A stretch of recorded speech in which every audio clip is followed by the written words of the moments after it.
बुलाते हैं साहब को बार बार। भैया बुलाते हैं कि साहब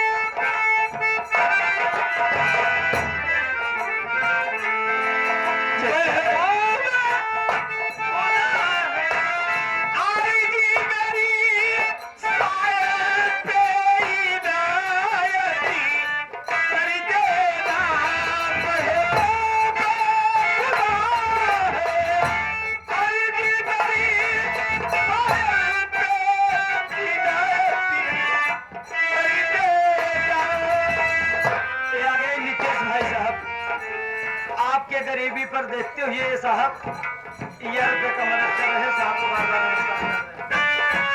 जैसे गरीब की मदद करता है उससे भगवान को हम धारा बन जाता है। लड़के बच्चा सुखी रहना।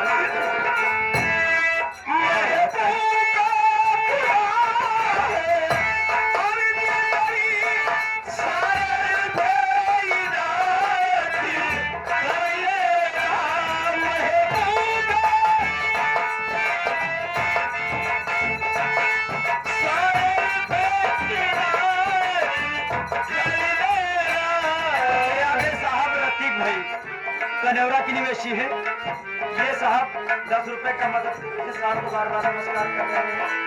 साथ ही साथ आके बुद्धू है ये भी साहब 10 रुपए का मदद कर रहे हैं उनको भी बार बार नमस्कार कर रहे हैं। और ये बड़े भाई साहब सूबेदार साहब ये 11 रुपए का मदद कर रहे हैं उनको भी बार बार नमस्कार। भैया बहुत अच्छा लगता है। भगवान आप सुखी परिवार रखें।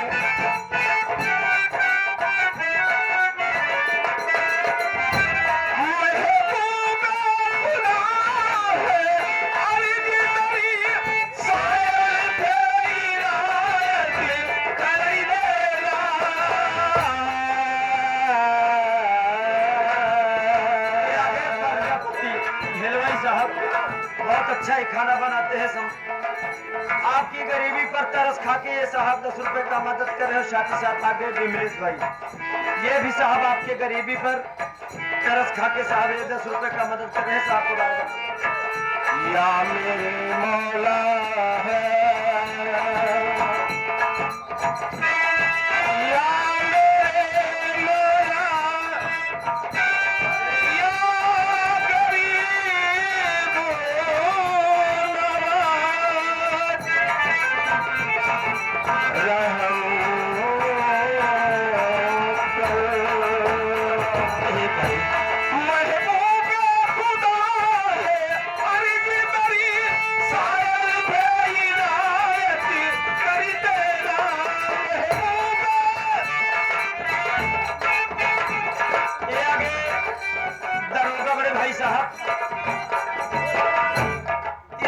पर तरस खा के 10 रुपए का मदद कर रहे हैं साहब को बार बार नमस्कार कर रहे हैं। साथ ही साथ आ गए बेनाम बादशाह ये भी साहब अपना नाम नहीं बताया 10 रुपए का मदद कर रहे हैं साहब को बार बार नमस्कार।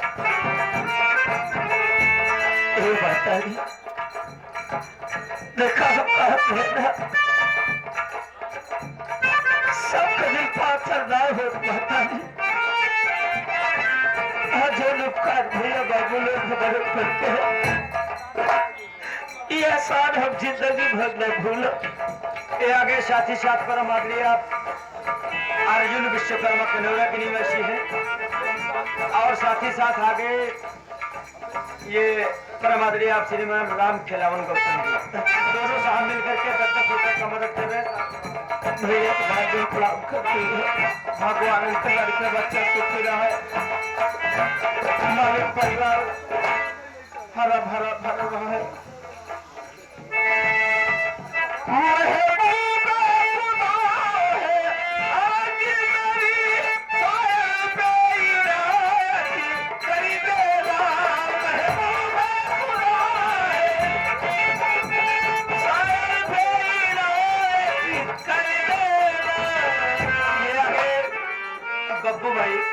बब्बू भैया मुस्लिम मास्टर के बड़े भाई साहब।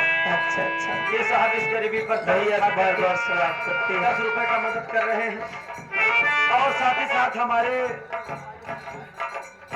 बड़े बाबूजी यानी बिहारी लाल विश्वकर्मा जी बहन उनकर बहुत रोवत यहाँ पकड़ के हम सब रोवा जी गरीबी सबके ऊपर आवत जात है। ए बड़का बाबू वक्त की बात है, ये 10 रुपए का मदद करें, उनको बार बार प्रणाम करें। मालिक हमारे उम्र दे दे और 20 साल जिए। ए माता रे, जब दुनिया की झोली भर जाए, ए परमात्मा, जब दुनिया की झोली भर जाए तो मेरी भी झोली।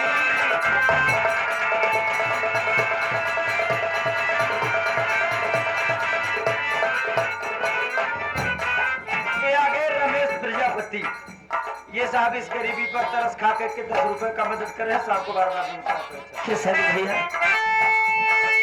देखा हम जाते हैं गाँव को, मामू साहब है से बात कर भाई, अब तो तनी मारे ख्याल रखा।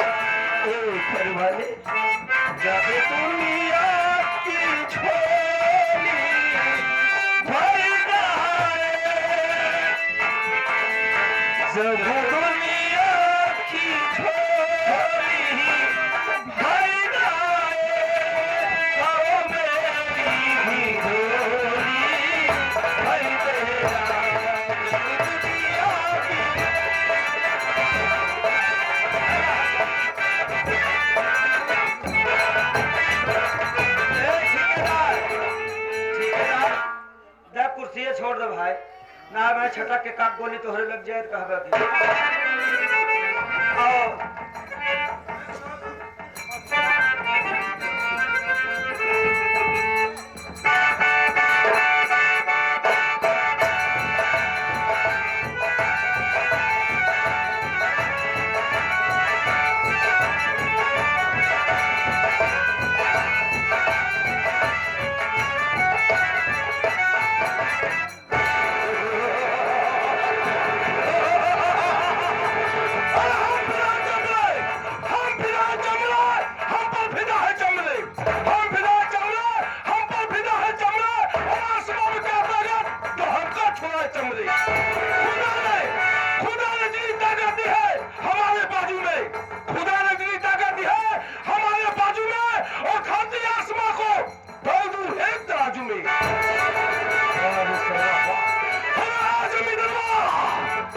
जगत सिंह, भाग सारे भाग। मैं तुमसे बोला था ना जगत सिंह कि वक्त का हाथ गुलाम होता है। आज वक्त हमारा है जगत सिंह, और हमारी कसम, जिस दिन तुझे हवेली पर आऊंगा साले ना, इतना बारूद फेंकूंगा कि तुझे हवेली की मिट्टी 25 फीट ऊंची नजर आएगी।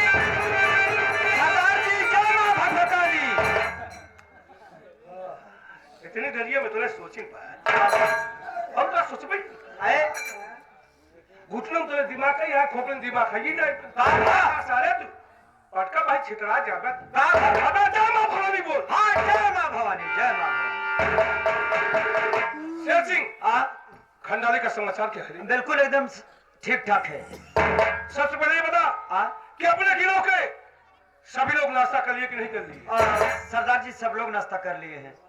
तू भी किया? हाँ, मैंने भी किया। तो जा शेर सिंह जा, परसों की जो बासी रोटी दराज में पड़ी है उसे ना मैं भी नाश्ता करूं। सरदार जी, एक बात मैं आपसे ये जानना चाहता हूँ कि आप हर मंगलवार को बासी रोटी की नाश्ता क्यों करते हैं सरदार जी? क्या पूछ लिया? अरे हमने जख्मों को ताजा क्यों कर रहा है? सरदार जी, मैं भी जानना चाहता हूँ कि आप हम लोगों को बरोबर पूछते हैं कि नाश्ता किए कि नहीं किए, लेकिन आप हर मंगलवार को बासी रोटी की नाश्ता क्यों करते हैं? शेर सिंह, ये मंगलवार सबके लिए मंगल बन के आया जी। और थोड़ी कसम मेरे लिए अमंगल बन के कहर बरसाए। ये कैसे सरदार जी? शेर सिंह, आज हम तुम्हें अपनी पूरी कहानी बताएंगे रे। शेर सिंह कोई भी इंसान शौक से डाकू नहीं बनता रे। सही बात है सरदार। जब ये बेदर दुनिया उसे मजबूर कर देती है ना, तो गरीब जो है ना, आखिरी रास्ता यही अपनाते हैं जो मैं अपनाया। सही बात है सरदार जी। शेर सिंह, हम जामगढ़ के रहने वाले हैं रे। बहुत छोटा सा सियाना था। हमारे बाबूजी लोगों के खेतों में काम करके हम दोनों भाइयों का पालन पोषण करते थे। मगर किसी कारणवश हमारे बाबूजी जमींदार जगत सिंह से 5 रुपए कर्ज लिए और कर्ज देने में कुछ समय बीत गया तो साला एक दिन जमींदार जगत सिंह हमारी झोपड़ी पर आया। तो क्या हुआ सरदार जी? वो बाबूजी से कहने लगा कि चले रघुआ, हमारा पैसा दे। बाबूजी उस समय बीमारी हालत में से थे, चारपाई पे लेटे थे। हमारे बाबूजी ने अपनी सर की पगड़ी जमींदार के कदमों में डाल दी। तो क्या हुआ सरदार? कहने लगे, बाबूजी हमें 1 महीने का समय और दीजिए। हमने बाबूजी की पगड़ी को अपने पैरों से ठोकर मार दिया और उसका अपनी जेब से माचिस निकाला और अपनी झोपड़ी में आग लगा दिया।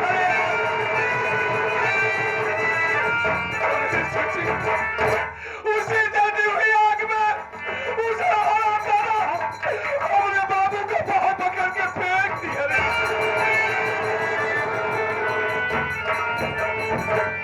हमारी माई छोटे भैया कन्हैया करे करके पड़ोस में किसी के आ गई थी। लोगों ने आवाज लगाई, कह रहे मिस्री तेरी झोपड़ी जल रही है। हमारी माई आके देखी तो हमारे बाबूजी आंख में दर्द पड़ा रहे अपने घोड़े पर बैठकर हंस रहा। हमारी माई डर गई शेर सिंह और छोटे भैया कन्हैया को लेकर न जाने कहां चली गई। उस समय हमारी उम्र 7 बरस की थी शेर सिंह। हम बच्चों के साथ खेल रहे थे। बच्चों ने आवाज लगाई, मोहल्ले तेरे घर में आग लग गई है यार। मैं दौड़ के हाथ देखा, उसी आग पे हमारे बाबूजी तड़प रहे थे, पर हमारी मदद करने के लिए कोई नहीं आ रहे। उस राजा जमींदार जगत सिंह हमको अपने पास बुलाया और पास बुला करके अपने घोड़े पर मुझे बिठा लिया रे। फिर क्या हुआ सरदार जी? अपनी हवेली लाया, हमारा पालन पोषण किया। जब मैं बड़ा हुआ तो एक दिन मुझे अदालत लेके जाना चाहता था। क्यों? पर उस हवेली में एक मेरा नौकर बहुत ही वफादार था शेर सिंह। मुझे सारी बात बता दिया कि भैया जमींदार जगत सिंह तुम्हारे पिताजी नहीं है, रघुनाथ किसान के लड़के हो। ये रघुनाथ किसान का नकली बेटा बनाकर अदालत ले जाएगा और आपकी सारी जमीन अपने नाम लिखवा लेगा। मैं अदालत जाने से इनकार कर दिया तो सारा आराम जगह हमें मार करके घर से निकाल दिया। उसी पहाड़ी पर मैं भटक रहा था जब तुमसे पहली मुलाकात हुई थी शेर सिंह। उस दिन भी मंगलवार था, जिस दिन हरामजादा जगत सिंह हमारी झोपड़ी मांग लगाया था। मैं और उसी दिन से प्रतिज्ञा कर लिया कि जमींदार जगत सिंह जब तक चले इस दुनिया से तेरा नामो निशान नहीं मिटा दूंगा, तब तक मंगल के दिन भाई कसम हम ताजी रोटी का सही बात है सरदार जी। हाँ, सारी बात छोड़, सबसे पहले कागज कलम ला और एक खत लिख जमींदार जगत सिंह के नाम।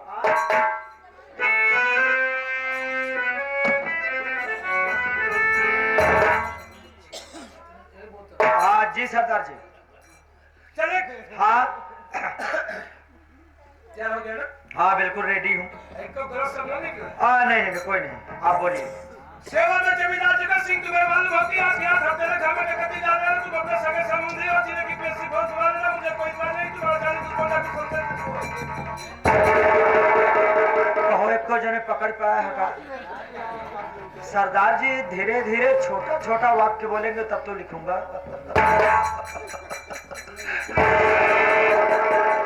चल लिखो। हाँ। सेवा में जमींदार जगत सिंह, सेवा में जमींदार जगत सिंह, तुम्हें मालूम हो कि तुम्हें मालूम हो कि आज की रात हम तेरे घर में डकैती डालने आ रहे हैं। हम तेरे घर में डालने आ रहे हैं। कहा डलबा को लेकर में आप ही तो है? कहा डलबा? आप ही तो सुधर जिया बेटवा ससुरारी आ यही हो जान रहा है। बहुत मारा भाई तो का। आप ही तो कह रहे अबे डकैती डालने आ रहा हूँ। डालने जा रहा है साला। डकैती डालने आ रहे हैं। तुम अपने सगे संबंधी तुम अपने सगे समधी समझी लिख दिया, सासू लिख दिया, सासू सरहज लिख दिया, सरहज हमारा छोटकी सलूनिया के नाम जरूर लिख दिया हमें। चढ़वाई अपना सगे संबंधी बोल रहा हूँ। समझी ने क्या कहा? सगे संबंधी वह जिले की वह जिले की पीएससी फोर्स बुला लेना। पियासी फोर्स 140 रुपया किलो बिचा तो फूफा थोड़ा 5 किलो खिया दे दोपहर में, आधा किलो सावरा खिया अबे पीएससी फोर्स बुला लेना। पियासी फोर्स बुलवा लेना और जरूरत समझना और जरूरत समझना तो महिला पुलिस भी बुला लेना। तो महिला पुलिस देखा चला गया दोनों बुला के उन्हें बाबरी खसी हो गया। कहा सर आप ही तो बोला महिला पुलिस बुला आगर कर देगा साला। महिला पुलिस सरदार जी आप ही सनीचर कह दें। अच्छा तुम्हारा का बैठ गया हमें ना। अरे अबे सिग्नेचर बा एक आगे से तो अपना भेज पोस्टमैन का बना ले। हाँ एक खत लेके चुचल माई कसम तेरे पीछे मैं जगत सिंह की जिंदगी में कहर बरसाने आ रहा हूँ। हम कहाँ लेके क्यों बे? के मरवाए अबे डर गया एक आप ऐसे साथ नहीं भाएगा हमारा। एक आप लग जा सर। शेर सिंह तुम अपना भेज पोस्टमैन का बना लो। हाँ एक खत लेके चलो तुम्हारे पीछे पीछे मैं आ रहा हूँ। सरदार जी मैं जाऊंगा लेकिन एक मेरी शर्त है कि आप मेरे देख रेख में बरोबर रहेंगे तब मैं जाऊंगा, न था मैं नहीं जाऊंगा। जाओ जय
समझता रहा यही नहीं कि डरवाएगा धमकाएगा और छोड़ देगा।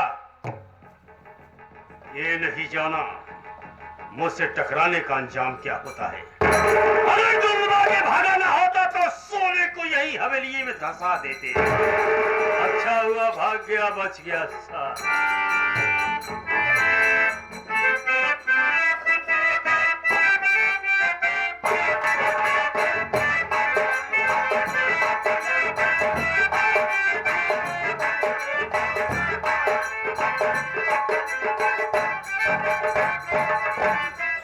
मैं तो डाकिया कहलाता, चिट्ठी घर घर को पहुंचाता।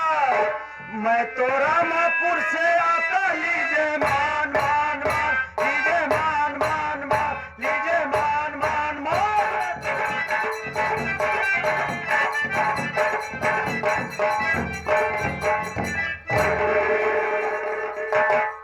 हवेली तो बहुत आलीशान है यार। लेकिन इससे मुझसे क्या लेना देना है। मैं आवाज लगाता हूँ, फिर कोई होगा तो जरूर बोलेगा। हमने कहा इस घर में कौन है? लगता है कोई नहीं है। एक बार और आवाज लगाता हूँ, नहीं चलता हूँ आगे। हमने कहा इस घर में कौन है? अबे इस घर में 4 कौन है? तुम कौन हो? I am Pokemon. सुना है लेकिन ये पोकमैन किस विभाग में कार्यरत है ये नहीं जाना। और क्या है कि जो ज्यादा पढ़े लिखे लोग होते हैं अच्छा वो पोकमैन होते हैं, अच्छा। और जो थोड़ा कम पढ़े लिखे होते हैं जैसे हाई स्कूल इंटर किए होते हैं वो पोस्टमैन होते हैं। हाँ जो घूस दे के। जी जी। समझ ओ सारी बात छोड़िए, ओ आप इस राज दरबार के चपरासी हैं? कहीं रांची और आगरा से भागा हुआ तो नहीं है? ओह, आप मेरी बात को समझ नहीं रहे हैं। तू मेरी बात नहीं अरे समझ। मेरे कहने का मतलब मेरे कहने का अर्थ इस ये है, राज दरबार के आप नौकर हैं क्या? अब मेरे कहने का अर्थ ये है हाँ, कि कहीं तू पागल खाने से तो नहीं भाग के आ रहा है? होशो हवास में है अरे तो? होशो हवास में हूँ, पर मुझे बाबू जमींदार जगत सिंह से मिलना है। अभी शकल देखा है? नहीं देखा हूँ। नहीं देखा, तभी तो बड़बड़ा रहा है। शकल देखेगा तो पैजामा गीला हो जाएगा बच्चा, सोच ले। तो क्या आप मिलवा सकते हैं क्या? हाँ अभी तू लाइन पर आया है, मैं चपरासी नहीं, हाँ, मैं जमींदार जगत सिंह हो गए।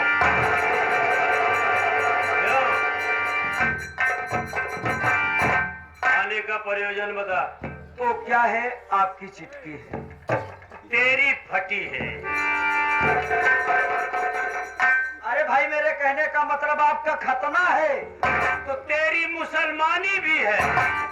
अरे आपका पुत्र है। पत्र होगा। हाँ हाँ पत्र। खतना नहीं, खत, चिट्ठी नहीं, चिट्ठी। ओ आपका क्या है? एक चिट्ठी आई है। तो आप चिट्ठी लेने से पहले, क्योंकि मैं गवर्नमेंट का वफादार आदमी हूँ, हाँ लग रहा है। आप यहाँ एक दस्तखत बना दीजिए।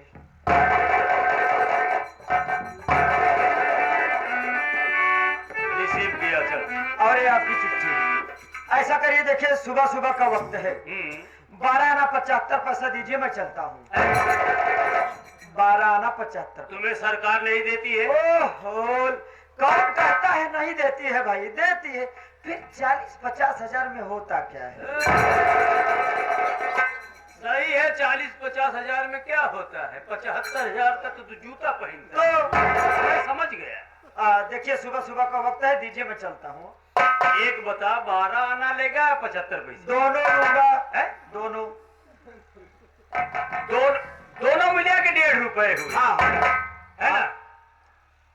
जाकि यह तुम्हें मालूम होना चाहिए कि फुटकर बंद, वो तो मुझे मालूम है। चवन्नी अठन्नी तो बच्चे भी नहीं जान पाएंगे कि कब चलता था। हाँ, ये तो सही चलता है। नहीं? हाँ तो तेरा 1.5 रुपए, हाँ अब मैं 2 रुपए दूंगा नहीं, हाँ, अब तू 1 रुपया लेगा नहीं लूंगा। मैं समझ रहा हूँ। हाँ। ऐसे ऐसे 10 पत्र लाएगा, तेरा 15 रुपए होगा। तो आने जाने के लिए हम 30 रुपए दे लेंगे। अच्छा चलिए मैं लिख लेता हूँ, सारी बात छोड़िए। सुबह सुबह का